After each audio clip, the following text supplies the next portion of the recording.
All right. Namaskaram. Namaskaram. Mr. Mayor, welcome to my TV channel Prime9 and my show Point to Point with Shiv Vadlamudi. Dhanyawad. Shukriya, merci. Thank you. We are going to today introduce Ravenna's mayor to our viewers, who is not just a mayor, but he's also a father and a husband. Besides all that, he has a heart bigger than his head. You guys can see it. And already with the size of this coconut, that makes a very big heart. So he's also very funny, very lovable mayor of the Ravenna Ranch. Ravenna city is blessed to have him as a mayor. Thank you. Welcome, Mr. Mayor. Thank you Eric very much. Fremont. Thank you for accepting my invitation for this show. Well, thank you, Shiv. I'm so glad to have you here. I'm glad to be here too. Thank you. Thank you, sir. So, I know you're a mayor, and Yes, I also know you are a father, Yes, sir. husband, of course.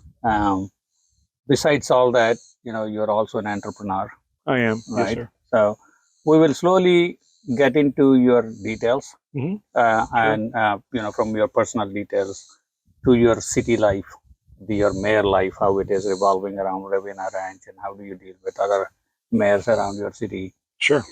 and then to your personal, to your family life, and then the entrepreneurship. Right, sir? Absolutely. That sounds wonderful. So help us understand your origin, where you come from, Sure. and how did you end up in Ravenna? How did you become a mayor? Well, thank you very much for that. So it's a long story, but we can make it very short. I was born and raised in Quebec City, Canada. I'm French Canadian, eh? And I came to the United States first in 1989. I was teaching French to the Cajuns in Louisiana. And in 1995, I fell in love with the mother of one of my students, Gina, who is my wife today. So we've been married 28 years. And through this extraordinary journey of life, I inherited immediately of three stepchildren from her previous marriage, became a stepdad immediately as a French teacher and a baseball, football coach in Louisiana, following a little bit of my father's footsteps. We all have educators and coaches in all my family, my background. Both my brothers and my retired father are football coaches and ESL teachers, English as a second language in Quebec. So I was doing the other way around. I was teaching French to the Cajuns in Louisiana, and we had our honeymoon baby, basically Eric Christian, born with Down syndrome in 1997. So immediately we knew we had some different challenges that life had thrown at us, and staying in Louisiana was already numbered. Those days were numbered just because of the fact that we had to have access to a good medical facility in the city of Houma, Louisiana, down in Terrebonne Parish. It was an hour away from New Orleans, which was where the bigger facilities were for all of the immediate medical needs that he had. Ultimately, we decided to leave for Texas, and we came to Texas in 1999. And after a couple of hurricanes that were really hard to live with a brand new family of four children, and one with medical needs and very special needs as well. And we moved around. That's your son, you said? That's my son, Eric Christian. Okay. He is 28 years old now. Oh, and, okay. he literally is the apple of my eye.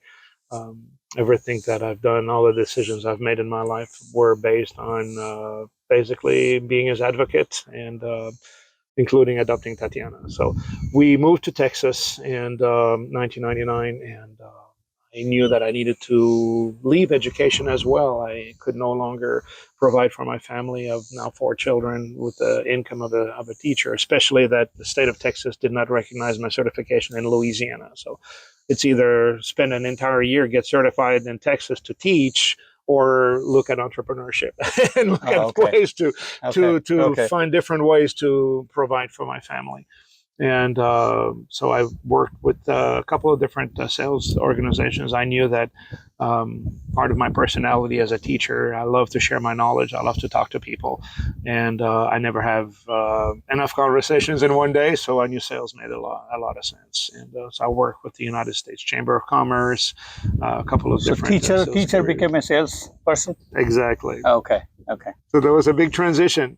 It was a big transition because at every single conversation, I needed to come with a takeaway and stop teaching, stop educating, and just start selling. That means narrow down and cut all of your conversations. But I can still see some teacher, this aura or teacher, whatever you want to call, with you, with your presence, with your way of talking and all that stuff. I think it's always going to be a part of me. It's in my DNA, and we love to share our knowledge. My dad is the same way at 86. My brothers are the same way.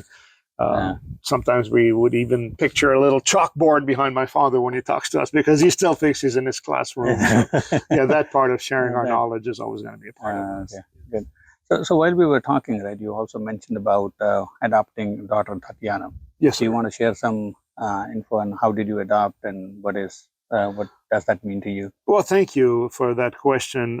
It's not everybody that would decide to do something that crazy, but I think that we have very deep spiritual values in our life. We're driven by our faith, and we believe that there was a couple of different reasons why. Number one, I was given a son with Down syndrome to start with, and the understanding, the blessings that he was in our lives more than the challenge. And I was also given the gift of tongues, the gift of languages, and the thirst of knowing Russia.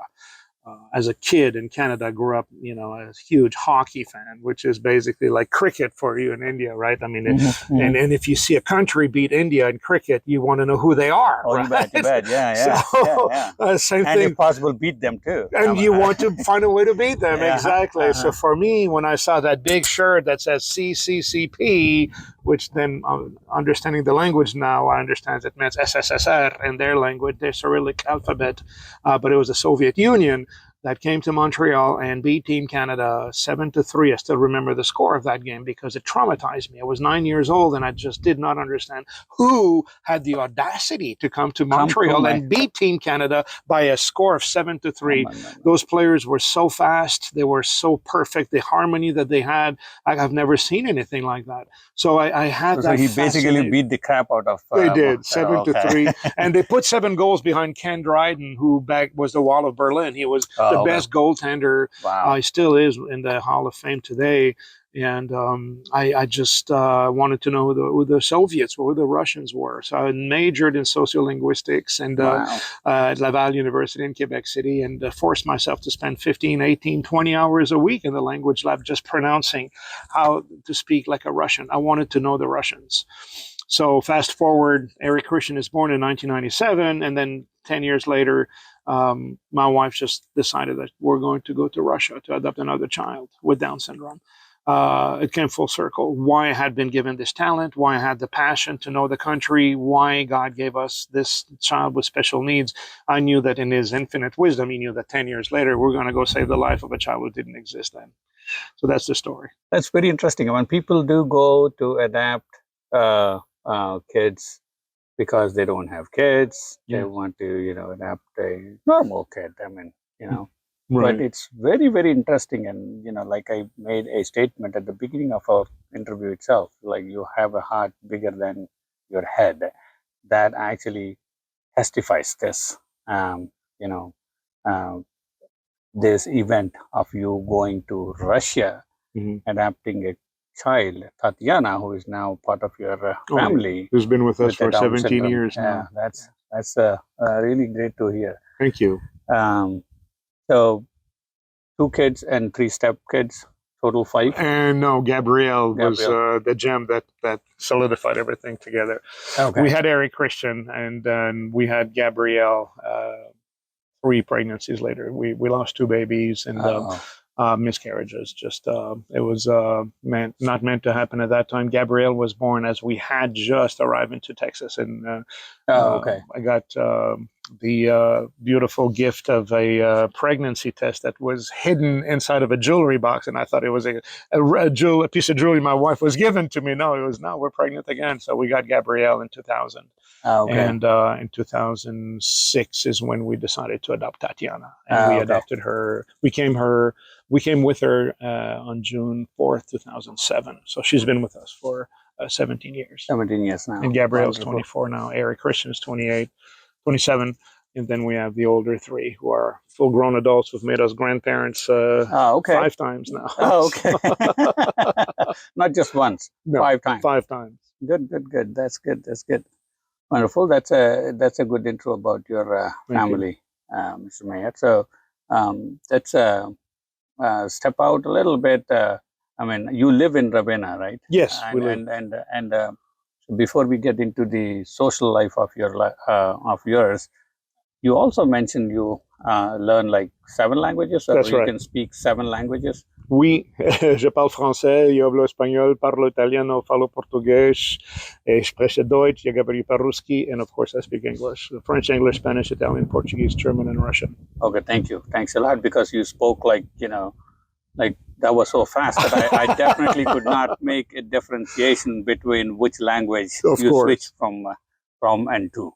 Right. So it's interesting. I don't remember what language I dreamed the last night until I remember who was in my dream. So that is my benchmark to let me know. Okay, and that's the language I was dreaming in. Okay, good. That's a talent, I would say. I think so. That's quite a talent. It's a gift, and it comes with a responsibility. Well, you guys can hear the rooster, screaming on top of his head. That also tells us that we are in a farm here. Absolutely. Right. So I just forgot to mention to the viewers that we are in a farm, sitting here in a farm closer to Mr. Mayor's house. This farm is basically owned by one of my friends. And to be honest, I'm also part of it. So I want to be modest, but then, why not just tell? Absolutely. And we are blessed to have you as a neighbor. Thank you, sir. Thank you. Really, really appreciate that. So now, going from your personal life to your life as a mayor. So what does it take you to, to basically perform your duties as mayor to the city?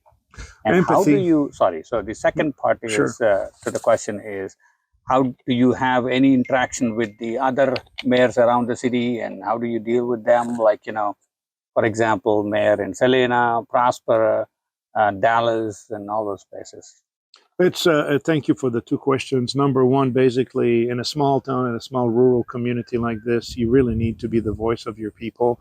You need empathy. You really need to be able to hear people out. You need the thirst for transparency. You really want to make sure that everything that's going on in the city, the small town, is for the benefit of everybody. You want to make sure that everyone is in the know as to what is taking place. If there's new taxes that are being talked about, or if there's new legislations that are going to be affecting them, what are we doing with houses that are neglecting their property, in order to continue to be a benefit to the city, at the same time understanding that there may be some reasons why some houses are being let down. Sometimes the owners have been deceased, and the heir simply have completely lost control over the amount of work that has to be done around in order to continue to keep the property in good standards. So it's a little bit of a combination of compliance and empathy. Really understanding where people are coming from and the desire to work together, because the goal is to make this place better and safer. And for everyone who lives here, everyone who's been living here since they were born, from generations, and people like you and me who came here to look for a peaceful place to live, to love to hear the rooster crow in the morning, and to love to get their eggs directly from their own chickens. And it's a healthy lifestyle, and again, that gift comes with the responsibility of all of us wanting this place to be better for all of us. How do you, make this place better than before? What are your plans? Do you have any, like 5-year plan, something like that? We are putting in a 5-year plan, actually, that will be part of the next monthly meetings. And of course, it all entails of making sure that we're utilizing every single penny that is collected from the property tax in bettering the streets and making sure that it's all on the improvement of the city for the benefit of the citizens. And we look forward to sharing the 5-year plan with everybody, all our constituents, at our board meetings that are held every third Tuesday night at 7 p.m. here at the Ravenna City Hall. Okay. So how do you how do you encourage other people to come into your city so your city can also, take a different shape towards the development, stuff like that? Is there any steps you guys take to invite people from outside? We do, and we have a planning and zoning committee, and of course the mayor is excluded from that committee. We get the report that they have when they meet once a month as well, as to how they want to continue to grow, keep the growth of the city without the city losing its authenticity, without the city losing its charm, without the city becoming something that it does not want to become. There are a lot of limitations as to growth. Some cities have decided to grow a little too fast, and they're seeing the results. And certainly, we're very cognizant of that, and we just want to make sure that everything is being done. That is why we have a P&Z, Planning and Zoning Committee, that meets and reports their findings and makes their recommendations to us at the City Hall. So one question, interesting question. So like we saw the Sherman, the city Sherman, right? That's growing like left and right. And also the Texas Instruments has declared, I think, $2 billion investment, something like Correct. that. Yes, sir. So that's a big investment. Right? It's enormous. Enormous investment. So will there be a ripple impact to your city, Ravenna? Or, it will. Well, we're just 25 miles away from Sherman, so at some point it will create some type of ripple effect, hopefully for the good. When there's growth, there's always all the repercussions of growth, and again, controlled growth is exactly what we really want to focus on. And there's no telling how it's going to impact it. It's still 25 miles as a difference. There's a couple of municipalities between us. There's Savoy, there's Ector, there's Bells that are also growing as well. So I believe that everything is going to have a little bit of a mushroom effect. Ultimately, without having a crystal ball in front of us, we certainly can understand that between Dallas, Houston, and San Antonio, give it 25 years, it could become just one megaplex. Who knows? It certainly is growing extremely fast. You can almost not even know anymore that you stop being in the San Antonio area before you get to Austin. So growth is part of life, and is evident. You're saying, sir, is evident here.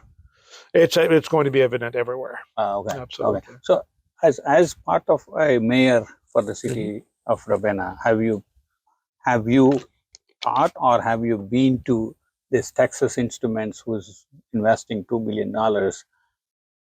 to get some to your city or anything like that, like where there is a development to the city, of course, with interest of people? It has not been brought up to the city meetings, so I can only basically discuss what is being brought up and what is on the items on the agendas for all of our monthly meetings.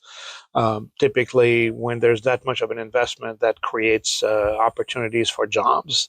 Therefore, that creates opportunities for housing. At the same time, it comes for all of the additional responsibilities and consequences, liberties that come with it. But with the city, it has not been brought up yet. My question was around the jobs. Right. I mean, definitely something that there's going to be a lot of technical jobs. There's going to be a lot of skilled workers needed, and the type of skills that are needed for these kinds of jobs are not necessarily found in populations and small rural areas, although we can certainly post job openings when they become available, and hope that it will create some opportunities for some of our residents. So a very interesting question came to my mind while we were talking. And if you don't like, you don't have to answer this. Sure. Are you a Democrat or a Republican? I think that both platforms right now are talking on both sides of their mouth, to use an expression. We believe in one supreme authority that is responsible for our eternal life, and that's how I like to look at it. I think that unfortunately, when I grew up in Canada, it was liberals and conservatives, right? Pierre Trudeau back then was the prime minister in Canada. And then there was a separatist movement in the province of Quebec with René Lévesque, who was anchoring it. And people were either blue or red. You were blue, you wanted Quebec to secede and only speak French. And you were red, you wanted Quebec to be part of Canada and be bilingual. And I was part of the red family because to me, together we stand, divided we fall. I had been received as royalty in so many beautiful countries around the world, in Morocco, in Turkey, with a Canadian passport. I thought it would have been a tragedy to secede from that country. So red, you said it bilingual, right? It's supposed right. To, okay. Red Okay. red was federalist, and blue was independentist, Okay. basically. And just make that comparison, because in the United States, when I first got interested in U.S. politics, when we moved in the United States in the late 80s, early 90s, I was still a kid. And when we grew a family, we went with a party that had more traditional family values, conservative values. And back then we could talk. One party could talk to the other, and they could find a mutual ground where there was some sense of mutual understanding, and people would, to use a good term from Stephen R. Covey, agree to disagree agreeably on certain topics. And unfortunately, these days, we have been fed a narrative that has been literally anchored on division. And we are so divided that even the names of the two leaders of each platform creates an emotional reaction on most of the constituents on the other platform that, to me, is very sad, because we have been we've been basically deprived or cheated out of one of the greatest gifts that humanity has been given, is to communicate. And it is almost impossible to communicate with the other platform.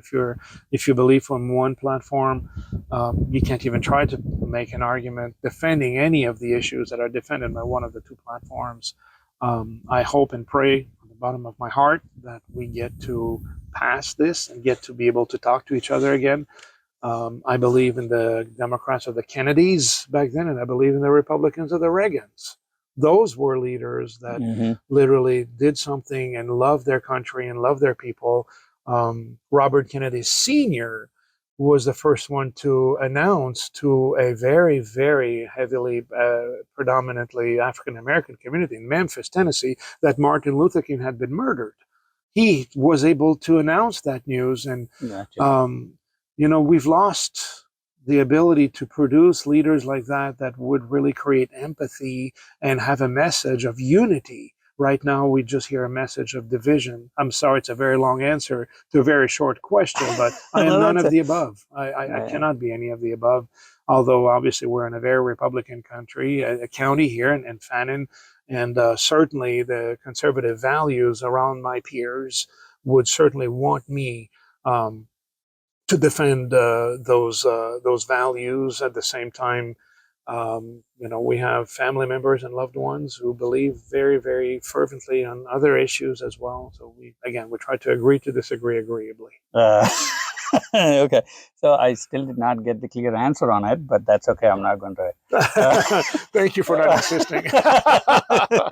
Yeah, let's agree to disagree kind of situation, right? So, this question, yeah. So I don't want to push much on that. I also want to understand more around. I think off the camera we did talk about your off the mayor job, off the family. You also are an entrepreneur. That's right. Right. That's right. So help our viewers understand what do you do as an entrepreneur. Well, thank you. Where all do you venture into, and in details, if you don't mind. No, I don't mind at all. Actually, we founded a company called Accelerate Success. We are basically right now a global consulting firm that is passionate about empowering entrepreneurs like us. small business owners, startups, people who want to own their own business, and by providing them with strategies, insights, and making sure that they're empowered with the knowledge that they need, the tools that they need, the insights that they need to stay competitive in a very competitive market. Basically, we connect the right people with the right brands and opportunities. My partner and I, my senior partner and I, have over 6 decades of business development experience. And when COVID took care of the last employment that I had back in 2020, I was in franchise sales for restaurant companies. So of course we understand very deeply the restaurant industry. We're very passionate about the restaurant industry. It is one of the industries of preference. But we basically work with any type of person who either wants to own their own business or wants to grow their business, wants to stay sustainable, wants to stay competitive, or wants to take their business in other markets, whether it's domestic or international. Oh, good, good. I also, I think you did mention about EB5, and there was another E2. E2. Correct. That is also, you do like a consulting for those? We do, absolutely. Okay, so can you throw some light on my viewers, because I'm guessing my viewers would be more interested in your and of course the other the business consultation part. Right. Besides that, the EB5 and E2. Correct. Would actually, if you don't mind, give us more. No, my pleasure. I mean, they're both similar in the fact that they allow you to immigrate to the United States as an investor. That's number one. EB5 is for significantly larger investment. You typically need to invest somewhere in the neighborhood of about $1 million US dollars and create at least 10 full-time jobs, W-2 jobs. Whereas E2 is a significantly smaller investment. And you just need to be able to prove to the U.S. embassy of the country where you're immigrating from that you are not, you are bringing in, you're not taking a salary, you're not taking a taxpayer's job away. You're, on the contrary, you're coming to build a business, bring a business, buy a business that is going to sustain the livelihood of your family. You're not going to depend on any government money in order to establish. That's the your EB5 family. you're talking about. Both visas, both okay. Both E2 and EB5. It's just, I think the level of investment is the biggest difference, and also what visa is applicable in some countries. Like, for example, I'm working with a new client in South Africa right now. Okay, cool. South Africa is a country that does not, you don't qualify for E2. It has to be an EB5. Oh, so those South are Africa. Requirements, correct. Oh, okay. Okay. So it's always based on what country they're immigrating from. What we offer is very simple. It's a representation agreement services. So anything from holding their hand through it, making sure that they have what they need to produce and the due diligence factor, not just finding them the right business, but making sure that the business that they're acquiring will meet the requirements from the U.S. Embassy or whatever country they're immigrating from, and prepare all the documents for them, making sure that whenever they meet with their accountants and their lawyers, they're doing the due diligence in the business that they're buying, that everything is put together for the immigration attorney that they work with to present to the U.S. Embassy when they meet with them. So it's a full service suite of services. So first of all, help us understand the difference between E2 and EB5. The level of investment and the jobs you're creating. So what is the E2? I mean, what does the level of investment required for E2? I believe is anywhere between 250,000 to up to 750,000. It could be more, but basically, but the minimum is 250,000. About 250,000, and you don't need to be creating more than 1 or 2 jobs. Okay, and EB5 is like what? It's about $1 million right now, and you need to be creating at least 10 full-time W-2 jobs, verifiable. Okay, so that's the difference, right? When you say verifiable, what does that mean? That when you are producing your documents that will be submitted to the U.S. Embassy for approval, that you have on file the number of employees that they already have, the business. So the employees has to be off that place. They are part of the due diligence requirements. Yes, sir. All of the names of the employees, and of course not their official information. This is classified. We're very sensitive with that, with identity theft. However, they need to know that there are that many full-time W-2 employees on file, and if they are not keeping at least 10 full-time employees, then they lose the visa status. Okay. How do they say, for example, so you just said you have an example of where people are working, you are working with people from South Africa, right? And they are not qualified for E2. What about people from India, investors from India? I believe India works with both E2 and EB5, but that could be wrong. Regulations change sometimes. Okay. But I know for sure EB5 works. Okay. The Asia typically, I know Vietnam was only EB5. We worked with a group from Vietnam for a while. Okay. And it was just specifically EB5. Okay. And so how do people approach you? Like, somebody investor in India, for example, wants to, invest, let's start with 250,000. How would they approach you? Well, we would definitely need to make sure, number one, that they would qualify for an E2 visa, that India qualifies for E2 visa, that the U.S. government is accepting E2 visas. But from the moment that they know that yes, it is applicable, then they can reach out to us directly and say, "This is my background. This is our financial situation right now. This is the amount of money we have to invest." And this is the geographical preferences that we have. We'd love to stay in Texas or in Tennessee or in Utah or there is no Georgia. restriction in the place where they can invest or they want to invest. Typically, they would need to acquire a business where they want to reside. Oh, okay. So okay. if they want to live in Texas, they want their family to come to Texas to live with them, then they should look at buying a business in Texas. Okay. It usually is. It could create a red flag from somebody who's looking. Just bear in mind that people that work for immigration in the United States are not business people. They're clerical positions that are just trained to say yes or no on each of the check marks. Right? Check boxes. So if one of the check of those boxes is, does the immigrant applicant want to operate the business in the state in which they would be residing? That question is part, and they say no, we may have a problem we don't want to have. So typically we want to make sure that we have all of these, to use a good expression, ducks lined up in a row. So you help them with all those things also? We help them with all the logistics and are the one-stop shop. We're the one contact between the immigration's attorney, their accountant, their attorneys, everybody.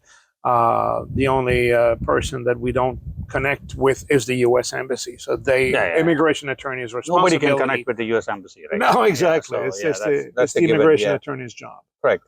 So you're saying basically somebody from India approaches you. That's one thing I want to know, how they can approach. I mean, how do they know that you exist and you provide these kind of services? Absolutely. Well, my website is available. It's acceleratesuccess.com. My phone number is acceleratesuccess.com. ACCELER digit 8 success.com. Okay, see, accelerate. I would have spelled it like accelerate success.com, and we would never find you.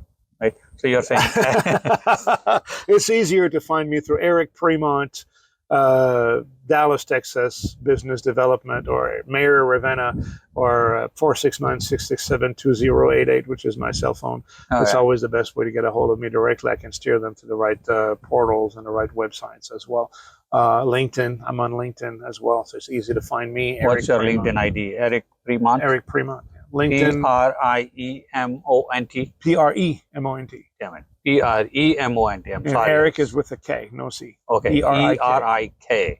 P-R-E-M-O-N-T. P-R-E-M-O-N-T. Correct. You can find Eric Premont on LinkedIn. Yes. Eric Premont, Mayor at Ravenna. People can find you that way. Absolutely. Okay. So okay. So anybody who wants to do this E2 or EB5 can find you there and immediately reach out. So once they reach out to you, from them setting up their foot here, either in Texas or any state, right? You take care of it. We do. We will come into a representation agreement with them, make a full proposal, and this is what the slew of services that we offer. This is what that would represent in our time, and this is what it would represent for you financially, and this is how we would proceed. And once we would go with an initial questionnaire: what is your industry of preference? What state do you want to reside in? How much money do you have to invest? So the earlier you were saying, how much would it normally run for a person who is doing the who wants to get the E2 or investment or EB5 investment category investment, right?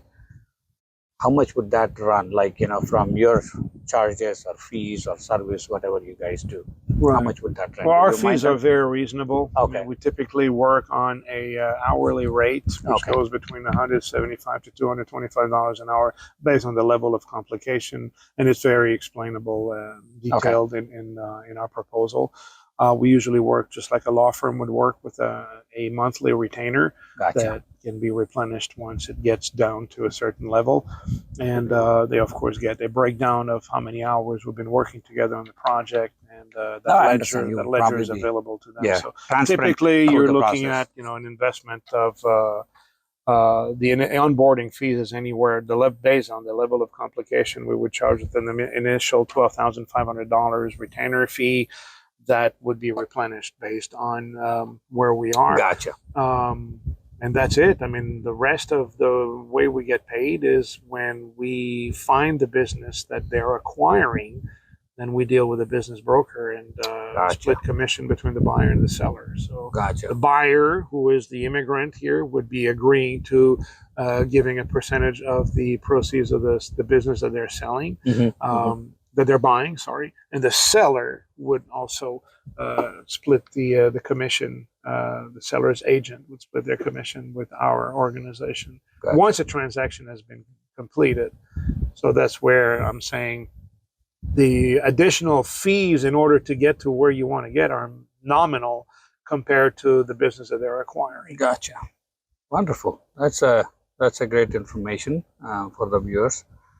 I think we did cover all that, right? We covered the fees and the way they can reach out to you guys, Right. Whether it is E2 or EB5, right? Okay. And then you also consult for a small business investments here, you said, right? Absolutely. Yeah, Absolutely. okay. Small to big. Anybody who wants to either grow their business, scale their business, we do a feasibility study with them. We're going to look at what they have right now, look at the competitive advantage they have over their competition, and come up with some recommendations. Maybe their business is franchisable. And we are both certified franchise brokers, so we know exactly how the process would work if they decide to go through the franchising route. If they would just want us to find an additional venture capital investor who would like to just sink in some either seed money or an angel investor that would believe in the project that they're on, the concept that they have. We do that too. We do matchmaking services between investors and business. Again, we are in the business of connecting the right people with the right brands and opportunities. Gotcha. Wonderful. Do you have any testimonials on your website around E2 and EB5? These two, no. We do have testimonials from our clients on how we've helped them with servicing. E2 and EB5 are new projects right now. We have finished two projects to completion, one on each, E2 and EB5. I can certainly ask these clients to share the information to validate the effort that we've put together to work with them and where they are today in the process. Wonderful. That would be really great. I think my viewers and people here in Dallas and of course other places will definitely appreciate that the testimonial. Once again, what was your website? You said ACC? Accelerate, just accelerating, but instead of accelerating, you just write the 8 with the number 8. So ACCELER number 8. Okay. Success.com in one word. Gotcha. Okay.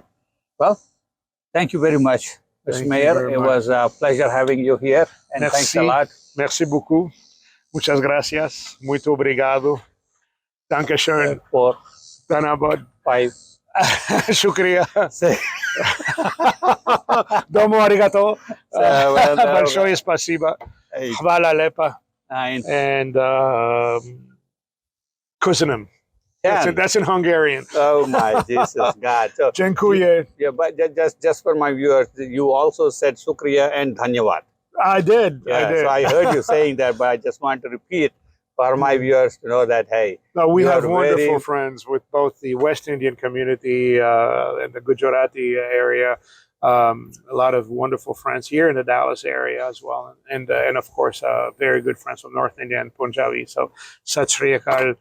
I've had extraordinary relationships. So two of my Punjab friends actually basically are almost family members. Oh, okay. Tatiana still refers to Uncle Rakesh.